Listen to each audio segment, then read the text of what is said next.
And the slide's set up. And first thing I want to know, any questions from anybody? On anything we've done so far, how we're going to proceed, or anything like that. Woo! Right side. This is an announcement that Mr. Rossi has been begging me to make, and I keep forgetting to. She is desperately looking for good, solid math students to be on the math team. It's going to be a lot of fun. I think you'll find it very helpful, not just for the fun of it, but also you learn to do math and do it quickly. Shortcuts, lots of good information there. So please consider participating with the math team. There's a website out there, a Blackboard account, and I think anyone can probably go to it. If you can't, contact her and she'll get you added to that thing. And she'll also get you on the email list so you'll get all their emails. All right, any questions or anything else? Okay. Where we left off last time, or at least in my mark here, we're in Chapter 1, which of course, Introduction to Differential Equations. 1.1, just definitions and terminology. And we had just gotten to the middle of page 5, and we were talking about these sort of nebulous functions, where f is a real-valued continuous function referred to as the normal function of this. So let's go back and hit just what we did before. We were talking about order, of differential equation, and that's the maximum derivative that is involved in that differential equation. And we're talking about some ways to refer to it, to write it. And here was one way. Let me get my pen set up. Okay.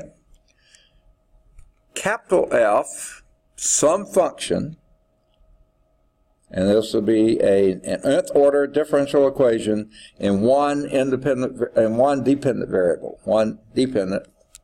variable. Okay. So this f would be a function of first the independent variable, x, the dependent variable y, and then it's an nth order differential equation. It'll have a y prime potentially, a y double prime potentially, a y triple prime potentially, and ... all up to the nth order derivative of that function. So there's a function. Okay? Now if you think about it, and we talked about this last time, if you just count the derivatives there's n derivatives plus the function plus its independent variable. So that's n plus 2 variables. This is a function of n plus 2 variables, and this is set equal to 0. Okay? That function, everything is on the left-hand side with nothing remaining on the right-hand side. Okay? F is a real valued function, n plus 2 variables, those that I have in parentheses there, and you go from there. Now, if you wrote that in terms, and we did this last time, in terms of the nth derivative, okay, you're going to write everything else in terms of the nth derivative. Okay, if you can separate them like that, which generally you can, then that would be, and for some reason they went to the Leibniz notation here. You don't have to, but they did. And they did d n y d x to the nth. That is exactly that variable there. And write what you have left as a function, and that would be f of, and this is little f, and now this would be of x, y, y prime, y double prime, y triple prime, ... This time only going up to the y to the n minus 1 derivative. Okay? So that's a real valued function. The little f is, but it's a real valued function of n plus 1 independent variables or variables. Okay? Because you pulled because in the first rendition of it there, you had everything on one side, 0 on the other side. So if you can separate out the nth derivative and then write the remaining function in terms of it, then you have an n plus 1 variable function. Okay? That, okay, is that little f here is referred to as the normal form of this, okay, of capital F. The little f is the normal form of capital F, where capital F, and I kind of hate to use this term already, but you're going to see it lots of times. Capital F is written in homogeneous form. The right-hand side is 0, okay? Little f is written as the function that is the nth derivative of the variable y that you're dealing with here. And that's called the normal form. Now, I really have a little bit of a problem with that, because a lot of times in mathematics, normal refers to as perpendicular, okay? That's not what this normal stands for. This is the everyday use of normal, which is just, this is the normal way of expressing it, okay? You couldn't use like conventional or any other word. What's that? You couldn't use some other word like conventional or something. Yeah, exactly. Yeah, that would have made more sense, but they call it the normal form. So, to represent general first and second order, thus it suits, okay, sorry, I was reading beyond that, okay? So when it suits our purposes, we will use the normal forms, except when it doesn't, and we'll use something else, okay? So for a first order differential equation, that would be dy dx, and you've already seen, we do this a lot, is equal to just some f of xy. Now, there's the normal form, f, and here we only have x and y because the first derivative, that's what you're dealing with. And that goes on the right. Okay? Or for the second derivative, you say d2y dx squared is equal to some function f, the normal function f, of x, y, and y prime. Okay? So that's how we'll often do it. Not always, but often. All right.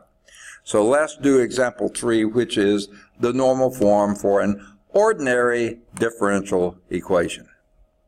Okay? ODE.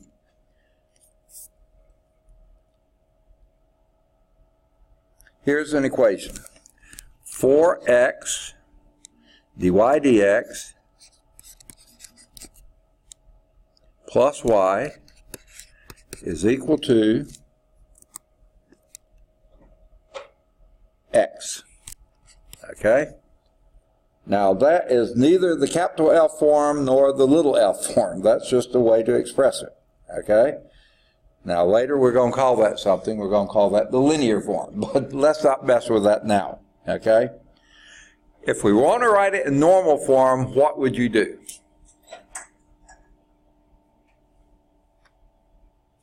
Normal form, remember, is writing in terms of the highest derivative in the equation, which is the first derivative here. So what would you do? Solve for that. Say again? You have to be a little louder. Okay, not subtract 4, subtract y. That's a y. Subtract y from both sides. Okay, that's a good first step. That gives you 4x dy dx is equal to x minus y. Okay, one more step, because we're trying to solve for your highest order derivative, which is dy dx. So now you would solve for that. What would you do? Not that hard.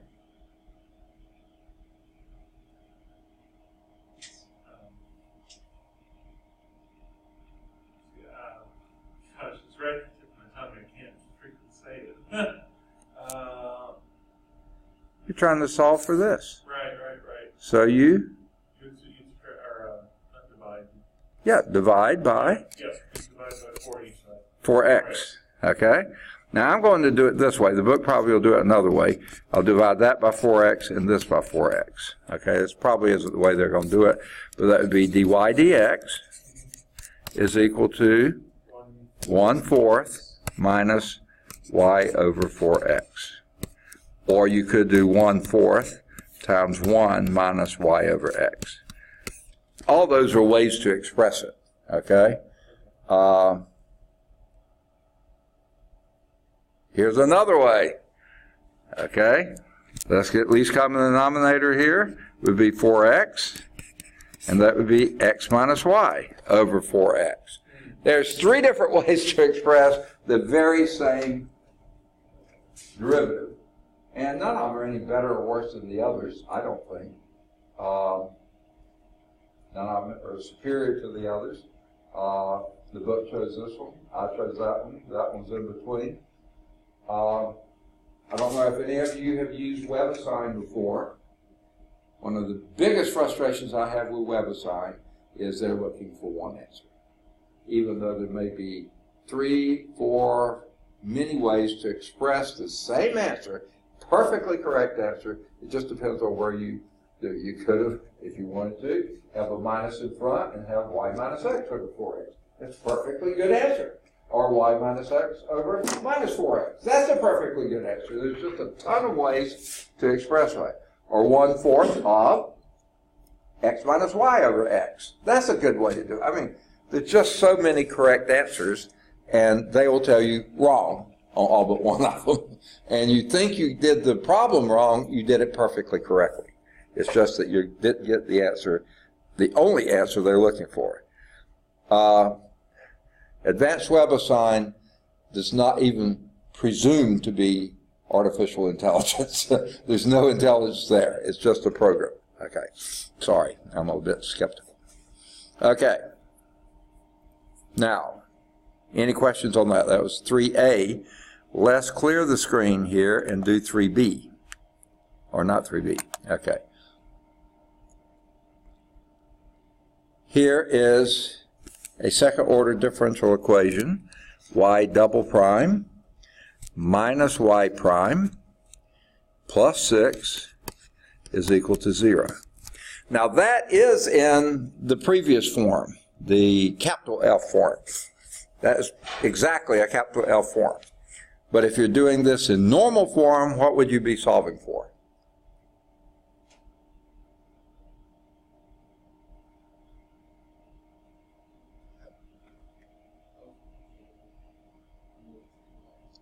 A little louder? I can't hear you, sorry. Yeah, well, it's ordinary differential equation. That is a second order ordinary differential equation.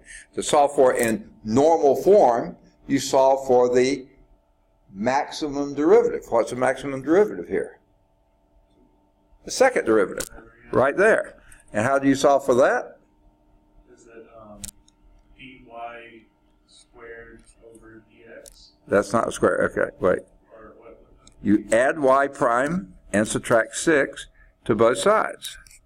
You're isolating the I see. yeah. Isolate the highest Yes. order. Oh, okay. Okay. These go away, and you have y double prime is equal to y prime minus 6. Okay?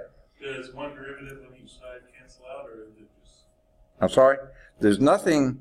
Oh, wait, yeah.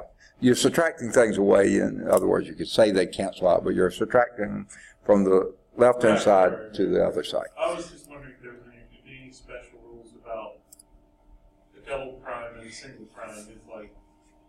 They're just terms. Yeah. They're just terms. Okay? Treat them as terms. You treat them as variables. Okay. Now, when you're solving them, yeah, you have to do all sorts of things, but when you're isolating, that's all you do. Now, the book did something really bizarre here. I don't know, neither one of you have a book? I do. You do. What page? It's on page 5. Page 5. Middle of the page, example 3B. Glare from the sun is Yeah. awful. 3. Example 3B. B. Now notice on the top one, they had a minus 6. And on the, okay, And then they said, when they wrote it the second time, they said y double prime minus 6y is minus y prime, is equal to y prime minus 6y. Where did the y come from? I don't know. So either there was supposed to be a y here, and then there'd be a 6y, right, or else they just threw one in on the second. I think it was supposed to be plus 6y. No, it's not plus, it's minus. No, I mean on the left-hand side. Oh yeah, okay. I think it was meant to be. It could be. Y to the n minus y prime plus 6y. It could have been a plus 6y, then the second answer is right. I mean, what it goes to is right. If the first was right, then the second's wrong, and that should be a minus 6. So whichever way it was there, they made a mistake in the book. There was supposed to be a constant in that. What's that? I don't believe there was supposed to be any constant. Yeah, you could have one. There's nothing wrong with having it there, but yeah, it does sort of look like it should have had a y, but it's hard to say. So we've classified according to type. What were the two types of differential equations?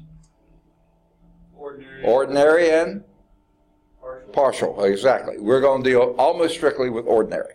Okay? Then we had order, which is not the same as ordinary. Order, and that was just what's your maximum derivative in that differential equation. This one was the second order differential equation. The previous one was the first order. Okay? Now we're going to classify by linearity. Okay? Now this is going to involve maybe a little more, it's not very abstract, but a little more abstract interpretation. You're going to have to watch out for this. An nth order ordinary differential equation, like you had in equation 4 up there with a capital F in it and equal to 0, is said to be linear, okay, if that capital F is linear in every term that has a y or a derivative of y in it. Linear in every term that has a y or a derivative of y. The x term doesn't have to be anything. It doesn't have to be linear. It could be anything. It could be linear. It could be constant. It doesn't matter on the x term, but every other one needs to be linear. Now, what does that mean? That there's no powers involved. There's no cross products involved. They're strictly those terms. So here is an ordinary differential equation written in sort of the capital F type form. Okay? I think I'll go to a clean page because I might need more room than this allows me. Okay? A sub n, and that could be a function of x. Now that sub n just says this is the coefficient function of x that goes with the nth derivative of y. So it's dny dx to the nth plus a sub n minus 1 of x times d to the n minus 1 y over dx to the n minus 1 plus a sub n minus 2 of x multiplied by the derivative, the n minus second derivative of y with respect to x to the n minus 2 plus dot dot dot. I don't want to write all these down. A sub 1 of x. All right, here's Daniel. Dan, sorry. I've got a Daniel in 2 classes and a Dan in this one. Okay, so just don't cross up your talking. All right, we're just starting on classification of differential equations by linearity. And this is an example of a linear nth order differential equation, ordinary. Okay? This would then be d, the first derivative just means dy dx plus a sub 0 of x, which is multiplied by the zeroth derivative, which is just a function, y, plus, and then some function of x. Okay? Only they call, and there's a reason for this, they make it a minus here, and it's just their choice. Doesn't matter. They put minus g of x. And that g of x does not have to be linear in any sense of the imagination, okay? Now, neither of these coefficient functions of x. They can be trig functions, they can be exponential functions, they can be logarithmic functions, they can be squared functions, they can be root functions, they can be just about anything you could want because they're functions of x alone. But the key here is all your derivatives are all to the first power. Now don't confuse the order of the derivative with the power. This is only one of these, only one of those, only one of those, there's all the ones in between, one of those, one way there. Okay. Now not only do they have to be to the first power, but you can't have them mixed. You can't have a second derivative times the function. That would then be nonlinear. Okay? They could be added, but they can't be multiplied. Okay? So that's what we mean by linear, nth order, ordinary differential equation. Yeah. Okay. Now, I left off the last part. It's not an equation until I put equals 0. Okay. Sorry. Equals 0. Now, quite often, we don't write it in that form, though. Okay? And we don't write it in what they call the normal form that we were just talking about earlier. We write it this way.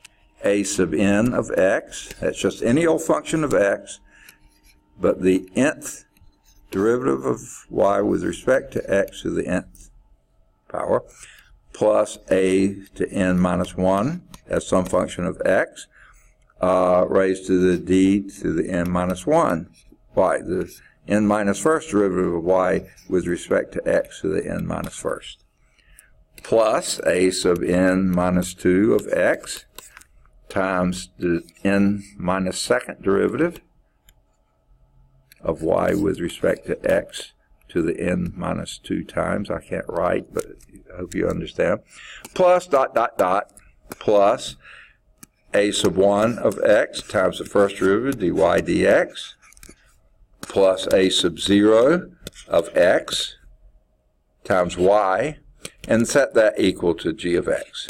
And that's why in the previous one they made it a minus g of x so they could just add it to both sides and make it g of x. Quite often that's how we'll do it. When you have it written in what they call linear form. Okay? Linear form. Okay? The a's don't have to be linear. Those are functions of x alone. The g's don't have to be linear. They're functions of x alone. But every derivative of y is only to the first power and no products of derivatives or functions. Okay? Can't have it. Okay? So, that is what we call a linear nth order ordinary differential equation. Okay? So let's look at two special cases of this. The first is when n's equal to 1. Okay? That would just look like this. A sub 1 of x dy dx plus a sub 0 of x y is equal to some g of x. Okay? Now, and in fact, that is what we call linear form for a first order ordinary differential equation. You have a coefficient here, and that could be a function of x. It may not. It may be a constant. It doesn't matter. This is a coefficient. It could be a function of x or not. And this is a function of x or a constant. Yeah. But these can't have y's in them. These can't have derivatives of y's in them. They can't. These have to be strictly functions of x, and these are first and only one power of y's or derivatives of y. Okay. So that's your n equal 1 first order linear ordinary differential equation. So let's do the linear second order ordinary differential equation, and that would be like this. I think you could rattle it off to me. A sub 2 of x, what?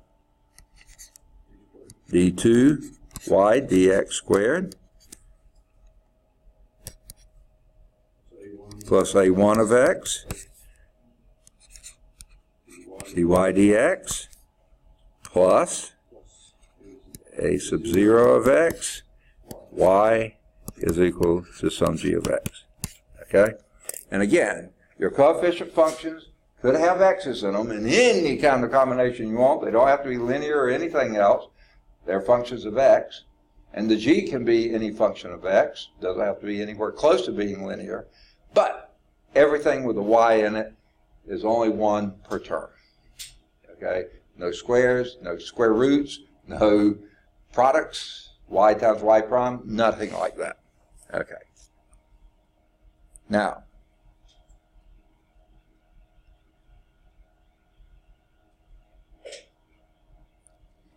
there are two properties of these linear ordinary differential equations.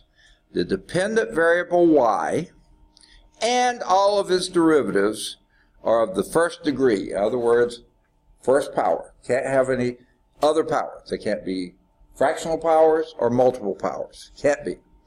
That is the power of each term involving y or any of its derivatives is 1, the power. The second, the coefficients, a sub 0, a sub 1, up to a sub n, of the y prime, y double prime, all the way up to y to the nth derivative of y, they depend at most on the independent variable x. They could be constants and not even have an x in them, but they can't have anything beyond an x. Now, a nonlinear ordinary differential equation is simply one that is not linear. Okay, pretty simple definition there. They would then have y's that are functions that are not linear functions. Okay? So, here are a couple of equations. This is example 4.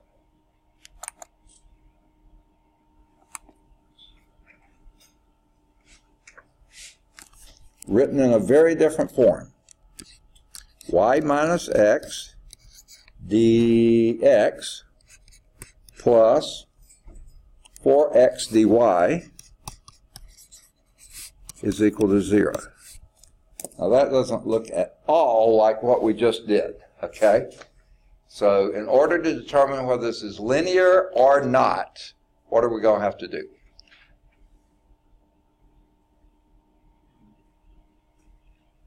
First step.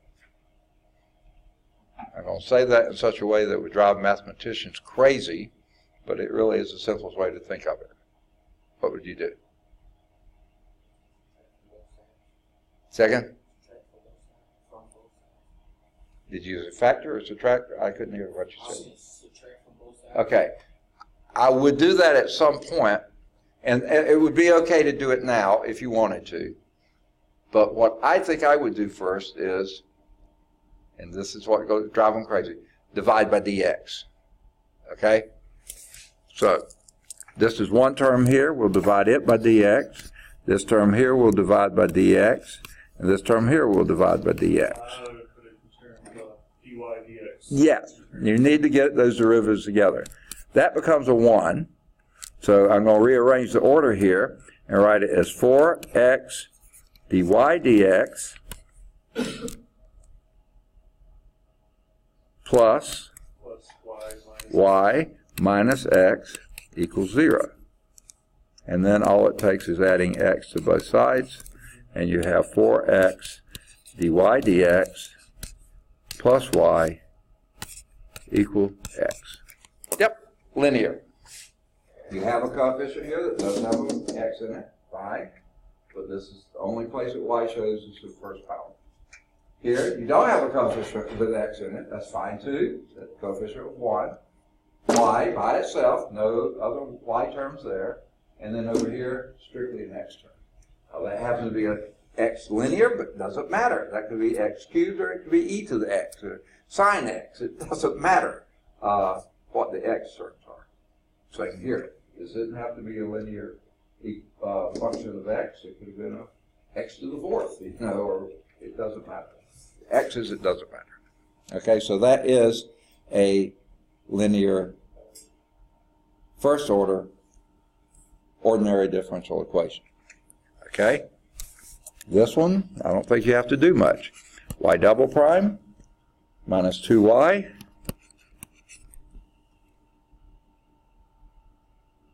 I do believe they got an error here, but I'm writing it the way they have it, plus y is equal to 0.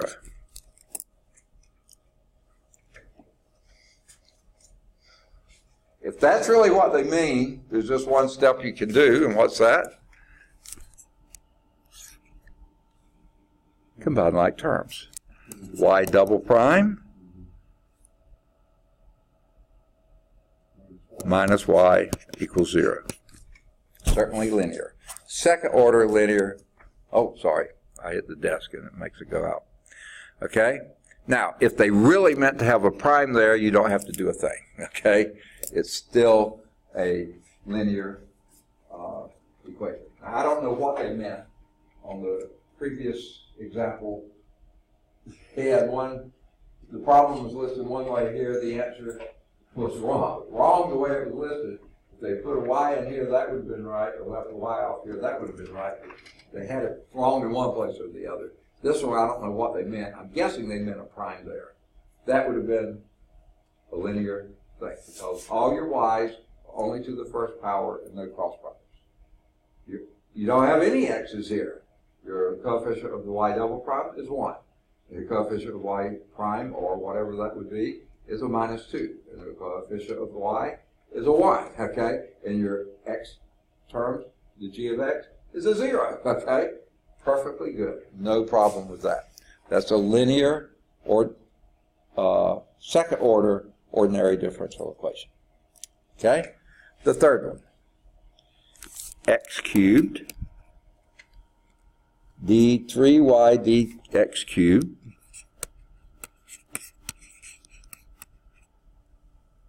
plus x dy dx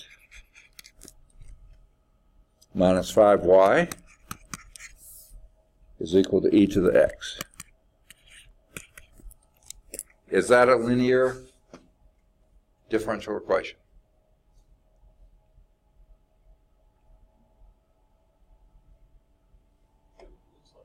Yes, it certainly is. The third derivative, only y term in that. The first derivative, only y term there. The y function there, and it's only to the first power. And the e to the x doesn't matter. X cubed doesn't matter. X doesn't matter. Minus 5 doesn't matter. Okay? Nothing matters except those terms, the derivatives and functions of f, of y, I mean. Y and its derivatives and functions. Okay. Let's look at a few more. Okay. Here's one. 1 minus y times y prime plus 2y equal e to the x. Is that a linear first order ordinary differential equation? Why not? 1 minus y. Well, it doesn't matter about the 1 minus. If you were to multiply this through, that would be y prime minus y prime plus 2y equal e to the x. This is what matters. You have, whether it's up there or down here, you have a y multiplied by y prime. Can't happen. Not to be a linear. That's a nonlinear. Perfectly fine. But it's not a linear ordinary differential equation. The y prime by itself, no problem there. 2y by itself, no problem there. But you can't have a y times a y prime. You can't have a y squared. You can't have a y prime squared. You can't mix those terms. To be ordinary. I mean to be linear. Okay, how about this one? If I'm finding it right, yeah, I did. d2y over dx squared plus sine y equals 0. Pretty simple equation, right? Is that linear? No, because it's to the second. Well, second order is no problem there. no, it's not. No, yeah, you're right. Now, if this was squared, that would be a problem because that would be at a power. But it isn't linear because sine's non. Yes, sine y is not a linear function of y, okay? It has to be a linear function of y. Right. Y plus 7, that would be okay, So you I have know? to try to like equate it to physics to Yeah. remember and understand. So I'm like, velocity would be linear if there's no acceleration. Right, All that. So exactly. I'm trying to think in terms of. And the x term is 0, okay? That's Sine certainly is anything no but problem. linear. Yeah, okay. So that's not because the y function there is not a linear function, okay? How about this one? D fourth y over dx to the fourth plus y squared is equal to 0. What you think?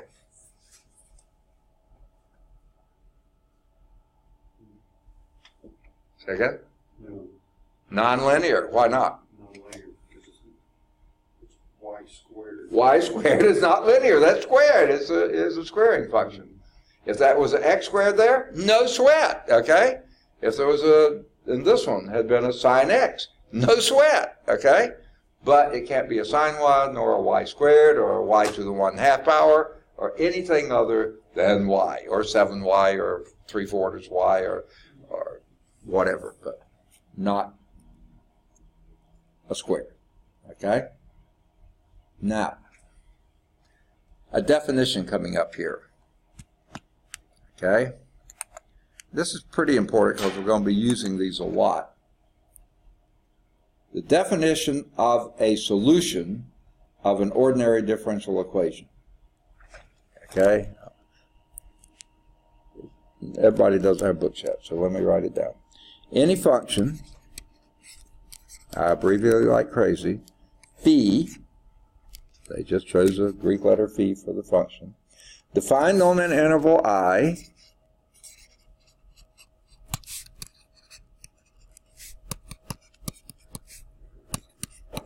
okay, and possessing at least n derivatives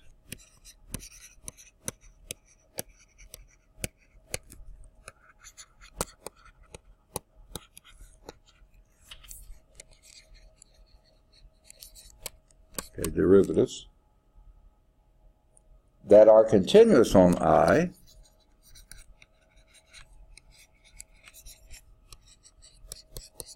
okay,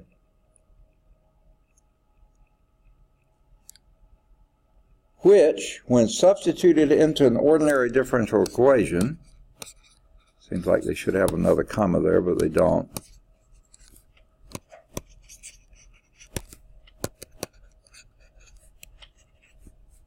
I'm going to write that ODE, ordinary differential equation, save me a little bit of writing, reduces that equation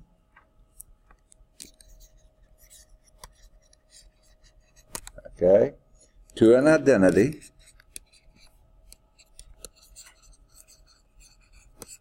okay, is said to be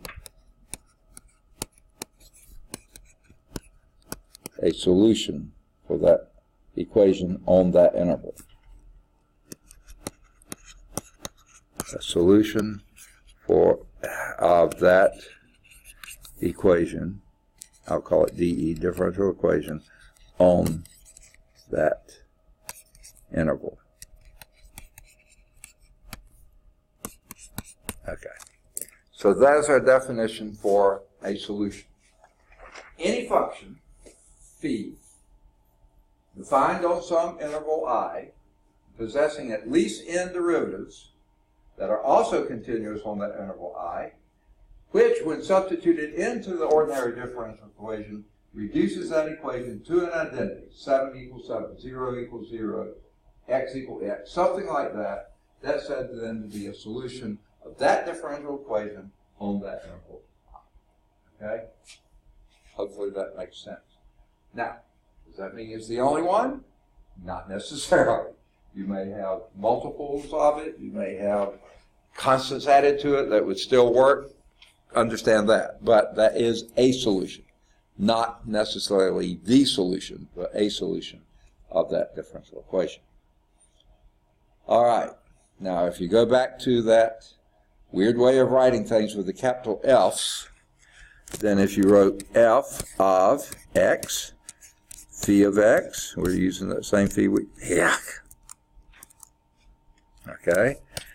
Phi prime of x, phi double prime of x, phi triple prime of x, and then I'm going to stop doing that and do dot, dot, dot. Phi to the nth derivative of phi. I probably don't need those parentheses there, so let me take those out. Okay, the nth derivative of phi. Okay. Okay. If this is equal to 0, yuck. Okay. If that function is equal to 0, meaning that function of x, phi of x, and all the derivatives of phi of x. Oops, I forgot. Probably should have put the x there too. Well, it's not going to show up. There it shows up. Okay. Weird the way it does that. If that function is equal to 0 for all x's in that interval I, then that's the solution. Okay? We say that phi satisfies the differential equation on that interval I. Okay? For our purposes, we'll also assume that the function phi is a real valued function, meaning no complex parts of it, real valued function. In our introductory discussion, we saw that, remember when we said y is equal to e to the 0.1 x squared? Let's go to a clean page. They love this one. I don't know why. It's not that special of a thing, but you know, he's used it repeatedly here, and I think we'll continue to. E to the 0.1 x squared. Okay. It is a solution for this. dy dx, it's an ugly d, is equal to 0.2 xy on the interval minus infinity to infinity. Pretty big interval there, all real numbers. Okay, before we go any further, tell me, what type of differential equation is that? Second? Second one. Okay. Okay, ordinary. As opposed to, what's that? Yeah, it's definitely ordinary. Ordinary, because it's not a partial derivative, it's ordinary differential equation. What order? That's hard to say. No, it isn't. I guess it's the second order. No, the maximum derivative. Oh, maximum derivative, okay. First derivative. Just the first time. Okay. All right. And is it linear or nonlinear? I don't remember rules with E. Okay, don't look at that. Look at this. There's a differential equation. That's a possible solution to it. Oh, okay. This is your differential equation. Then yes. Huh? It is linear. It is linear. Right. Because this is your coefficient of that. Okay? And this is by itself. So you can move that to the other side. Yeah, it's no problem. So that is a ordinary, first order, linear differential equation. And that happens to be a solution to it. Okay? Because you can plug it in. We did that, and it worked. Okay? Now, we've been talking about these intervals.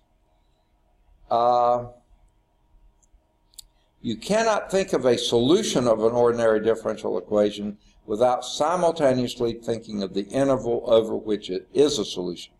The interval I in definition 1.1.2, which is the one I wrote out earlier, is variously called the interval of definition, the interval of existence, the interval of validity, or the domain of the solution. Okay?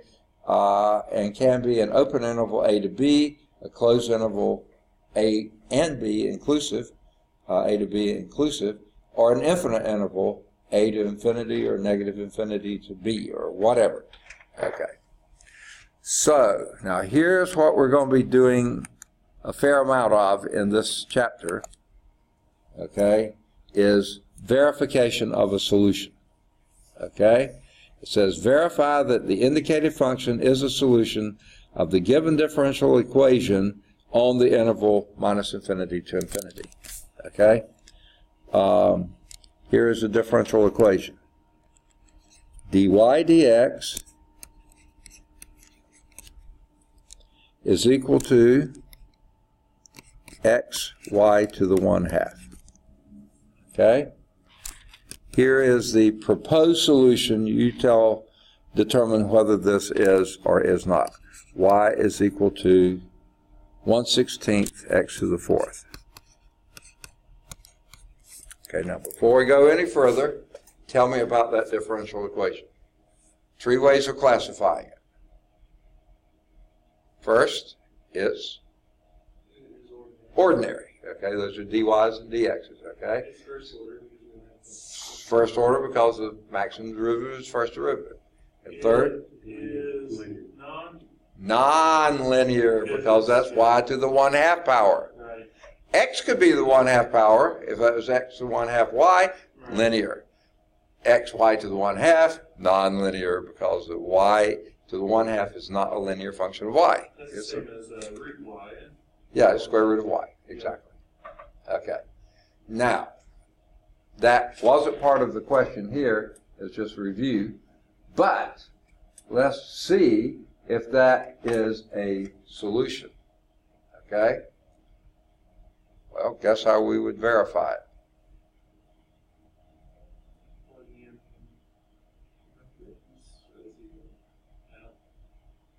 Graphing them, I guess. Second? Can you graph them and see if they intersect? Oh, I hope not. Okay. I guess you could plug in values. That could take a while. Yeah. Okay, so how would we... What was the first thing it says over here? Huh? dy dx. Yeah. Oh, take it. Take a derivative. Take it through. Now, I don't know. I tell this some in my Cal 1 class, and maybe it's not very nice. I don't know. I hope you don't take offense if it is. But I don't know if you go to church or not, but the church I go to periodically, especially in the later service, I usually go to the early one, periodically they'll have, most of the time, they have what they call children's church. Okay? They have all the kids come to the front, and one of the pastors or staff members, sort of talks to them a little bit about what the adults are going to hear in the sermon later, but kind of get it down on their toes.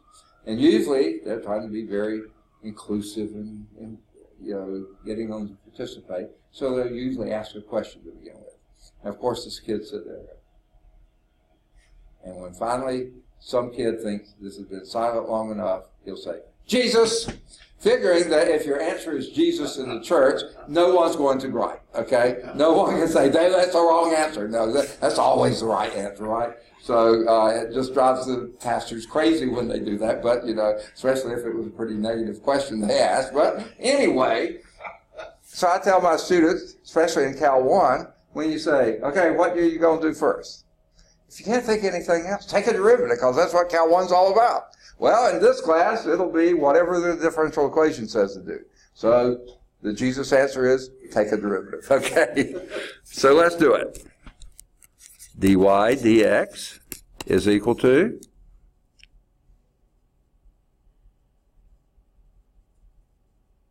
or maybe this is why you didn't want to do it. Okay. No. 1/2 y. Not 1/2.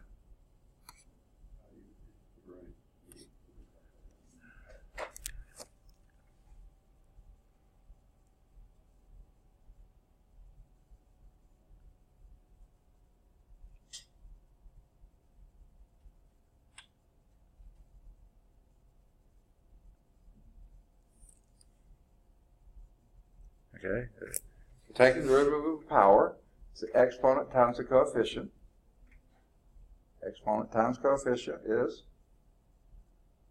Should be 1/2.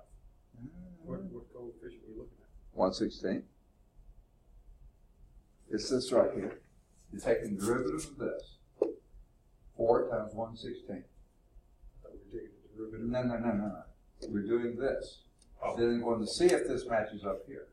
Here's your y, there's your dy dx. What's that going to be?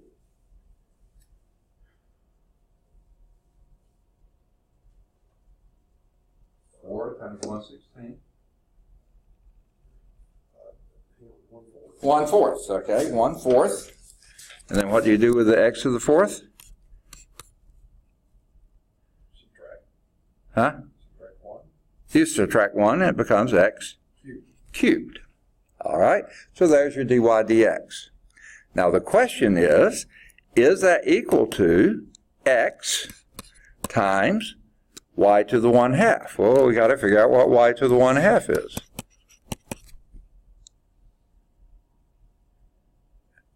Here's your y. What's y to the 1/2?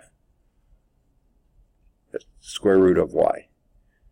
Square root of 1 is 1. The square root of 16 is 4. And the square root of x to the fourth is? No, square root of x to the fourth. X squared. Yeah. 1/2 of 4 is 2. Okay? Right? Okay? So there's your y to the 1/2. So we had an x here. Y to the 1/2 here would be 1/4 x squared. Okay? That's y to the 1/2. And when you multiply that through, you get 1/4 x cubed. Whoa, sorry. Yeah. And that is what you had here. And that, because this is x, y to the 1/2, that's what you had here. So yes, this one is equal to that one. Okay? Sorry, I've got lines all over the place. Okay? The dy dx is this. Okay? The x times y to the 1/2 is x times, x times 1/4, that's 1/4 x to the 1. Those are the same, and therefore these are the same. This thing right here is this. This thing right here is this, and these are the same. So those. Okay? You're doing what it tells you to on the right-hand side, doing what it tells you to on the left-hand side, those things turn out to be the same thing. Right? Okay. That's how we verify that there is a solution. Okay? Let's do the B part. Okay? The B part here. Here's your differential equation. Y double prime minus 2y prime plus y equals 0. Okay, just as a review, what is the, classify that differential equation for me totally.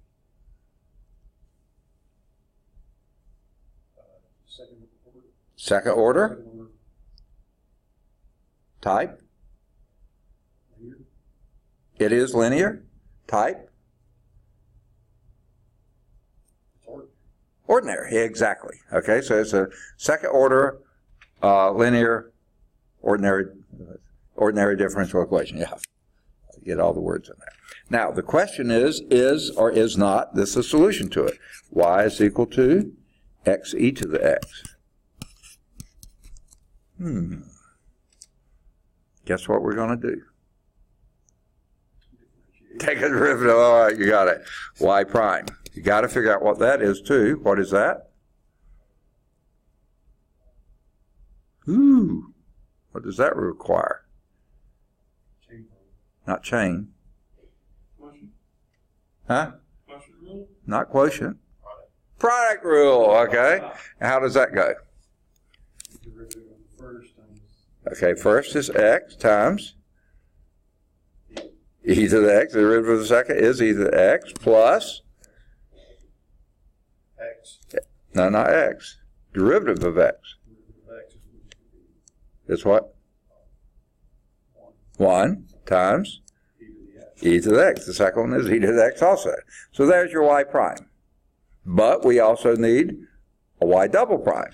So take another derivative. And that would be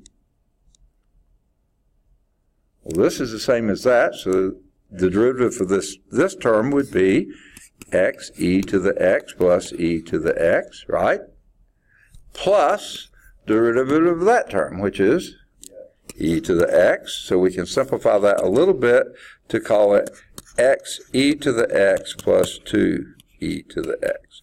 Or you could call it x plus 2 times e to the x. I mean, there's lots of ways to write it. It doesn't really matter. Okay. So let's see if these things, when you combine them together, yield 0. Okay, here's your y double prime.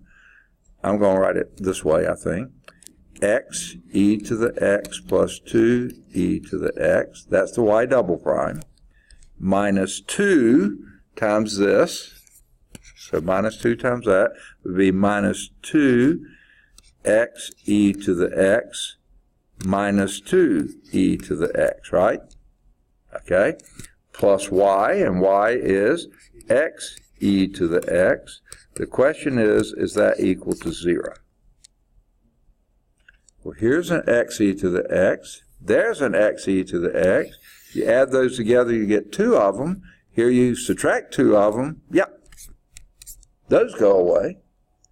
Here we have 2e to the x, and here we have a minus 2e to the x. And you subtract those, and that goes to 0. Yep. That is a solution. Doesn't mean it's the only solution, but it is a solution to that differential equation. Okay? That's how you verify it. You do all the things that the differential equation says to do and plug them in and see if it gives you the same answer. Okay. The book gives you ways to do it. They may do it slightly differently. Now, there is a little note here, middle of the page. Note 2, that each differential equation in example 5, okay, we only show the second one here. We already erased the first one. Possesses a constant solution, and that happens to be y is equal to 0. Because if y is equal to 0, the first derivative of y would be equal to 0, and 2 times that would be 0, and y double prime would be equal to 0, and 0 minus 0 plus 0 is 0. So there's another solution. That's called the trivial solution. The trivial solution, a solution of differential equation that is identically 0 on that interval I, is said to be a trivial solution. It certainly is 1, but it works. Okay. Now, the next thing they're going to approach is what they call the solution curve. Okay? The graph of that, whatever function phi it was that was a solution for that ordinary differential equation, is called the solution curve. And since phi is a differentiable function, it is continuous on the interval I of definition. Thus, there may be a difference between the graph of a function phi and the graph of the solution phi, which is rather bizarre, but that's just saying the solution phi is only on a certain interval. The function itself you usually put everywhere. So you have to be very careful about that. And here's the example they showed. Here is the graph of, I think it's probably 1 over x. Yeah, 1 over x. It goes like this. Now,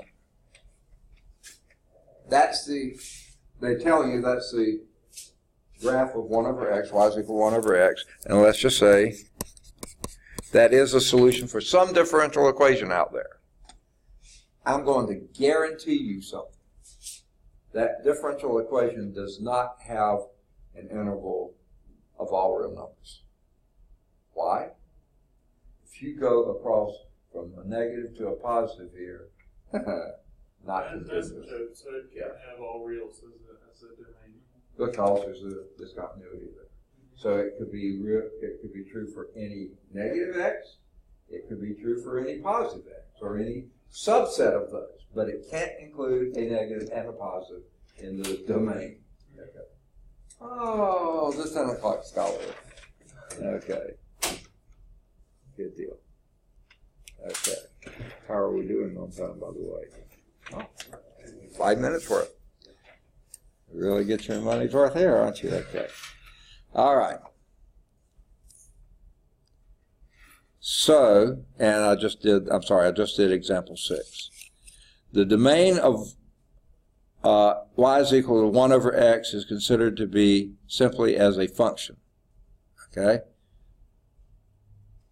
Considered simply as a function. It's a set of all real numbers x except x equals 0. Can't have x equals 0. We just showed it here. The rational function y is equal to 1 over x is discontinuous at 0, and its graph in the neighborhood of the origin is given, goodness gracious. The function is not differential at x equals 0, obviously. You can see that. You can look at it, the equation, and know it's not. Now, y is equal to 1 over x is also a solution to a nonlinear first-order differential equation, and here's that equation, by the way. X, y prime, sorry, I can't read, plus y is equal to 0. Okay? They say that. Can we trust them? No. We better check it out. Now, if I'm going to take a derivative, one thing I'm going to do is rewrite that. How do you think I want to rewrite it?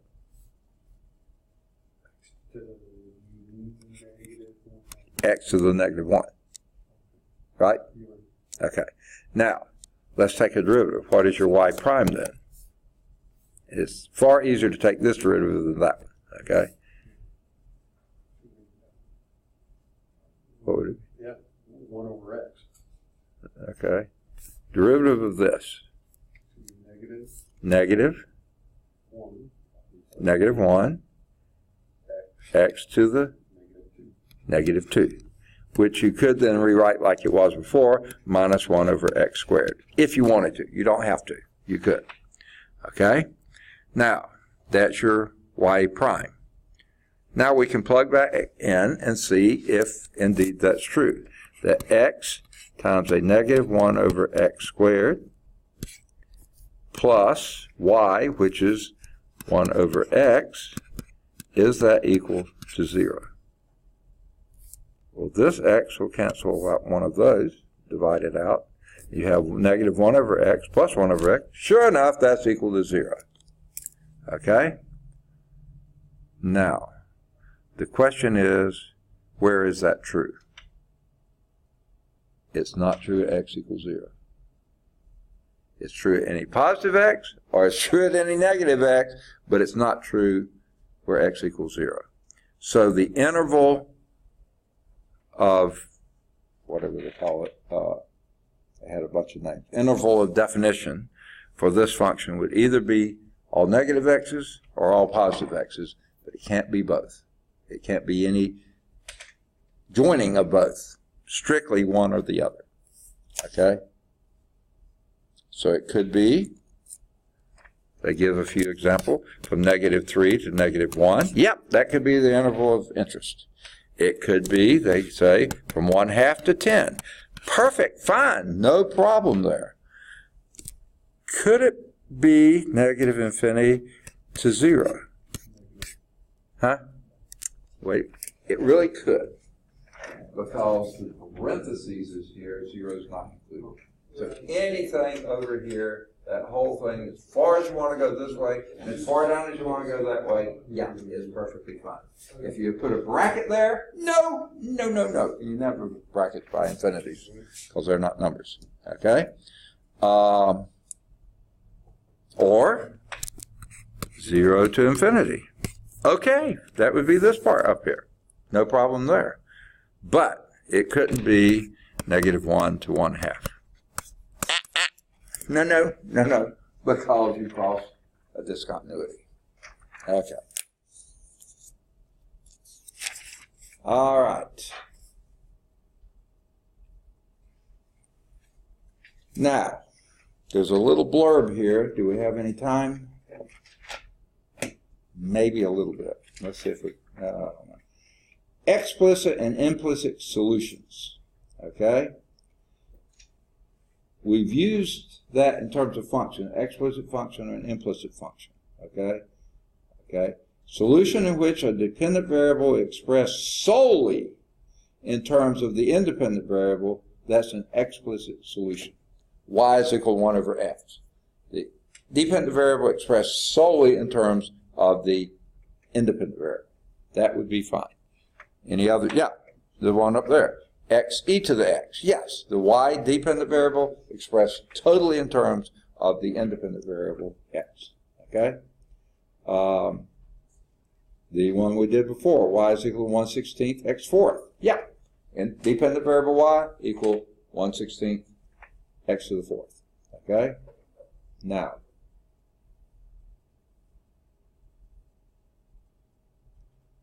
the trivial solution is an explicit solution. Y is equal to 0. Okay? No variables involved except the dependent. Okay. However, you can have implicit solutions. Let's say we have a relation. They aren't even right now calling it a function. You know what? We're not going to have time to do the example, so let's just save this definition because the example is going to deal with implicit. So let's start there next time. Okay?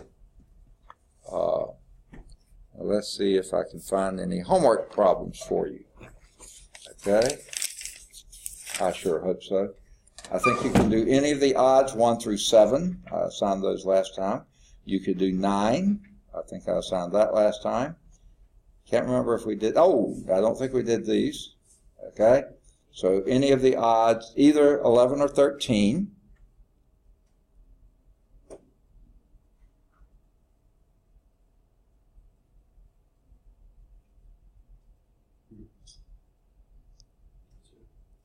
Let's see, have we done something like 15 and 17? I think so. Yeah, I think we can do 15 or 17. And let's stop there. Second? I said he was wanting an explicit solution. Yeah, those are explicit, and we've always been dealing with explicit. The next one deals with implicit. We haven't gotten there yet. So go through 17, any of those odds. And generally, most, if not all of those odds are in, the answers are in the back. When you get up to the discussion problems like 43, 44, 45, those generally are not in the back. Occasionally they might be, but the just mechanical problems, they generally are. Okay. So that'll be what we do here. Sorry, I feel like we're going too slowly, but this is sort of foundational stuff, so I think it's important we get it. Any questions? All right, what I'm going to do here